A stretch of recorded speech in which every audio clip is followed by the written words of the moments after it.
Welcome back to LawStash channel. My name is Anton Vieltsin. I'm an attorney in the Southern District of California here in San Diego. You're now watching the second part of my multi-part series dealing with GPS tracking initiated at the border with continuous surveillance within the United States. In the first part, I gave you an overview of where we're heading, and now it might be good time for you to go back and watch that video first. And here in the second part, we're going to focus on the Fourth Amendment and some of the Supreme Court cases dealing with evolving technologies, including GPS. And before we go on, I want to thank you for watching me on YouTube, subscribing, hitting that bell notification button. If you're listening to the podcast version of this recording on Audible or Spotify, please give my podcast a 5-star review rating. And finally, if you'd like to support my channel, consider going to lawstash.com and checking out some of the products that I sell, including this Do Not Arrest This Person t-shirt. Thanks for watching. Quick message from LawStash. Are you charged with a crime? Or do you want to know your rights if stopped by police? Watch California attorney Anton Vieltsin discuss legal cases from the Supreme Court, Ninth Circuit, and California state courts on the LawStash YouTube page. Anton has handled hundreds of federal and state criminal cases, has an in-depth knowledge of the law, and has the best mustache ever. Subscribe to the LawStash YouTube page. That's LAWSTACHE. I begin the second part of my multi-part series dealing with GPS tracking initiated at the border and continuous surveillance within the United States by reminding you that the Fourth Amendment protects against unreasonable searches and seizures, and generally speaking, officers need to have a warrant before they conduct a search and seizure. Now, as you can already tell, we can divide the Fourth Amendment into searches and seizures. If we're dealing with seizures, we can of course subdivide that category into two more, whether this is a seizure of a person or property. A seizure of a property occurs when the government has significant interference with individuals' possessory interest in that property. And if we're dealing with a seizure of a person, we're asking whether an individual's liberty is at stake and he's unable to leave the governmental presence. Now, as we move on to warrantless searches, those of course are per se unreasonable under the Fourth Amendment. And to test whether the officers needed to have a warrant, we ask the question whether a person had a reasonable expectation of privacy. Now, this test comes from Katz versus United States. This was a Supreme Court case that I've discussed on this channel previously. I will link it in the description below. But of course, you might remember it. This was a case where the government eavesdropped on the conversations in a public phone booth.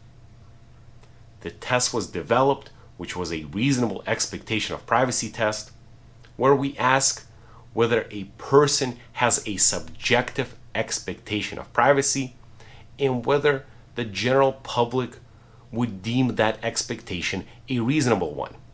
But of course, the Fourth Amendment initially developed out of the possessory interest, meaning whether the government trespassed on your property. That test has always been around, and even with the introduction of reasonable expectation of privacy, we focus on both still. Now, let's move on and discuss some of these technological cases dealing with the Fourth Amendment. I will of course focus only on the cases that are relevant to answering the question whether it would be constitutional for law enforcement to install a GPS tracker at the border and then continue the surveillance within the United States. Of course, there are other Supreme Court cases that deal with different technological advances as we move on in our lives. Here we're only focusing on the ones that are relevant to our question. And when I discuss these cases, I will only give you the pertinent details that are helpful in answering that question. If you're interested in learning more about each case, I urge you to go to my YouTube channel and search for the case title. Most of these cases I've previously discussed on my channel and gave a detailed observation on what the Supreme Court concluded. But let's move on to United States versus Knotts, where the Supreme Court concluded that the surveillance, tracking, and following of an individual traveling on a public roadway did not constitute as a search or seizure. Of course, this case is a little bit different from the question that we have because this one deals with a beeper and not a GPS tracker. And of course, we're also focusing on this case even though it did not initiate at the border.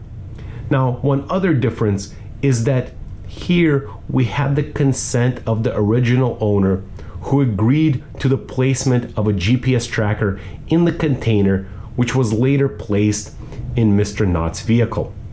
The court concluded no reasonable expectation of privacy on public roadways, but it did not address the duration of the surveillance. In United States versus Carroll, the Supreme Court held that the warrantless use of electronic monitor within a container was reasonable and did not infringe on Carroll's interests within the Fourth Amendment. This was another case of a beeper and not a GPS tracker. And here, again, the Supreme Court said that one difference is that this beeper only led police officers to the facility and not the specific locker where the evidence was found. And again, the court said there's no reasonable expectation of privacy on public roadways. Moving on to Jones, which is our first case that is specific to GPS tracker. In United States versus Jones, the Supreme Court held that law enforcement committed a search by attaching a GPS tracking device to a vehicle.